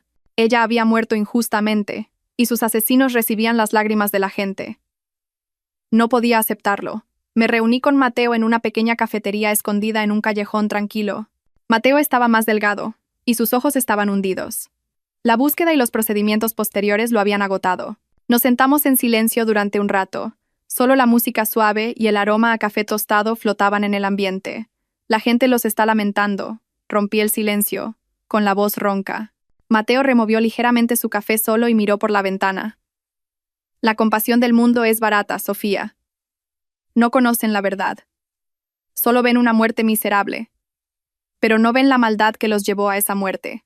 Entonces le miré directamente a los ojos. Tenemos que contarles la verdad. Le entregué a Mateo un pequeño USB. Contenía el archivo de grabación que había conseguido arriesgando mi vida. Lo he guardado con cuidado. Creo que ha llegado el momento. Mateo cogió el USB, y su mano se cerró con fuerza. No dijo nada, solo asintió. No necesitábamos más palabras, nos entendíamos. Esa noche, Mateo no subió el archivo de grabación directamente a las redes sociales. Sabía cómo hacer las cosas de forma más inteligente. Envió el archivo de forma anónima a varios periodistas, a blogueros de investigación de renombre, a personas que siempre ansiaban la verdad y tenían una gran influencia en las redes sociales. En solo un día, Internet explotó. El archivo de grabación no se publicó solo como audio, sino también con una transcripción cuidadosa, palabra por palabra, frase por frase. La gente lo escuchó todo. Oyeron mis gritos de súplica, oyeron los insultos y la bofetada de Javier. Y lo más importante, oyeron su voz fría y cruel. Que te sanes bien aquí sola. Buena suerte. Su burla, el sonido de la ventanilla subiendo, y mi silencio desesperado después. El archivo de grabación de más de 15 minutos pintaba un cuadro completamente diferente. Una verdad espantosa, oculta tras el lamentable accidente. Ya no era un viaje peligroso, era un plan de asesinato meticulosamente calculado. Simplemente, la víctima había sobrevivido milagrosamente, y los culpables habían muerto en su lugar.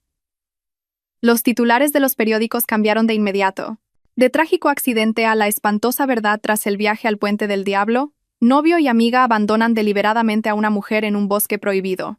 Los medios sensacionalistas fueron aún más directos. Se filtra la grabación de la pareja malvada que fracasó en su plan de asesinar a la novia y robar su fortuna. La indignación pública ardió con furia. Miles, decenas de miles de comentarios inundaron cada artículo y publicación. La gente ya no lamentaba a Javier y a Laura. Los llamaban demonios, bestias con piel humana. Mateo me dijo que se pasó toda la noche leyendo los comentarios. No puedo creerlo. ¿Cómo puede haber gente tan cruel y malvada en el mundo? Resulta que esa chica, Sofía, era la verdadera víctima. ¿Qué habrá pasado? Herida y abandonada en el bosque, teniendo que enfrentarse sola a las bestias salvajes, solo de imaginarlo es horrible. Al oírla llorar y suplicar en la grabación, no pude evitar llorar. ¿Ese novio? ¿Se rió? Es un demonio. ¿Atacado por jabalíes? No fue un accidente, fue el karma. Quien siembra vientos, recoge tempestades. El cielo tiene ojos. Los comentarios de extraños, su indignación, fueron inesperadamente un bálsamo para las heridas de mi corazón. La justicia que buscaba finalmente había llegado, no en un tribunal, sino en el tribunal de la conciencia social. Pero Mateo no se detuvo ahí. Cuando la indignación pública alcanzó su punto álgido, decidió dar el golpe de gracia final. Era el video de la cámara del salpicadero de su todoterreno. Tal como había prometido, nos había seguido en secreto, manteniendo una distancia de seguridad. Su cámara no pudo grabar toda la pelea dentro del coche, pero captó el momento más importante. El video, con mi cara cuidadosamente pixelada, se publicó de forma anónima en Internet. En él se veía claramente cómo la camioneta se detenía. La puerta del conductor se abría y Javier bajaba y caminaba. Me sacaba bruscamente del coche y me tiraba al suelo. El video también mostraba cómo tiraba mi mochila y cómo yo me arrastraba desesperadamente para agarrarle la pierna. Lo más claro era cómo me apartaba fríamente y subía al coche, y la sonrisa burlona de Laura a través de la ventanilla antes de abandonarme en el suelo. Este video, combinado con el archivo de grabación, se convirtió en una prueba irrefutable, cerrando la puerta a toda duda. Ya nadie podía defender a Javier y a Laura. Estaban muertos, pero su muerte no les trajo la paz, sino el desprecio eterno del mundo. Según oí, Las familias de Javier y Laura tuvieron que cargar con todo.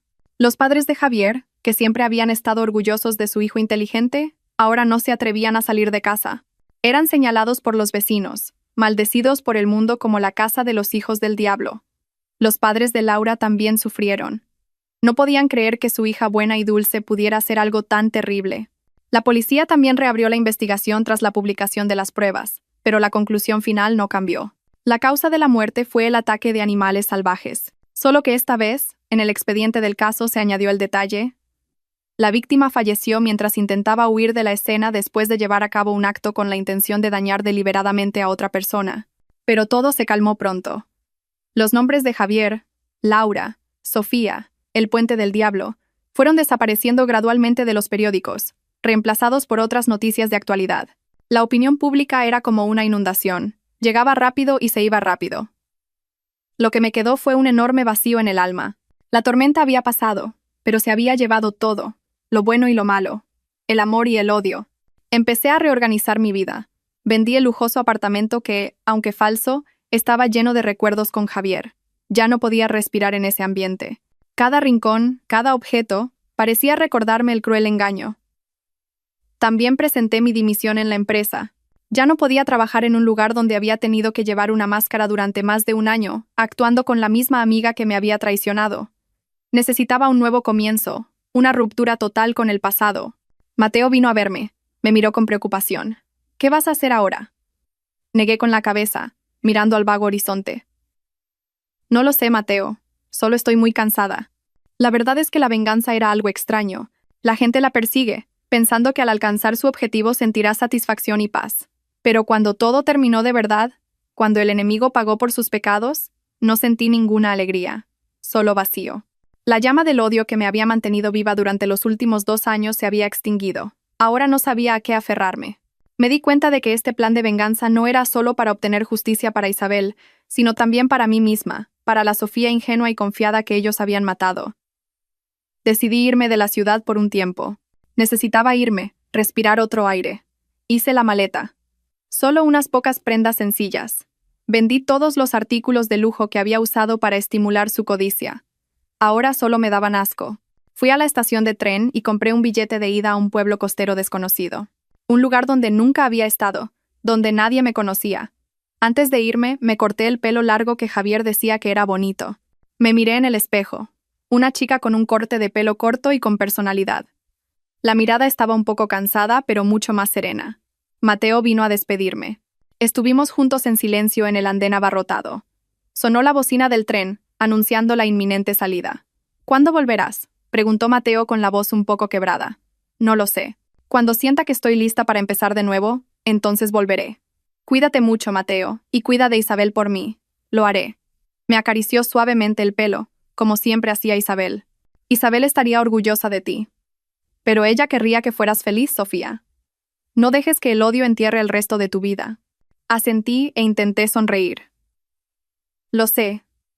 Lo intentaré, Mateo. Subí al tren. Las puertas se cerraron lentamente, separándome de la ciudad llena de recuerdos dolorosos. El tren empezó a moverse lentamente, pasando por paisajes familiares. Observé cómo todo se alejaba hasta convertirse en una mancha borrosa. Había atravesado el infierno y ahora estaba volviendo. No sabía a dónde me llevaría el camino, pero al menos había dado el primer paso.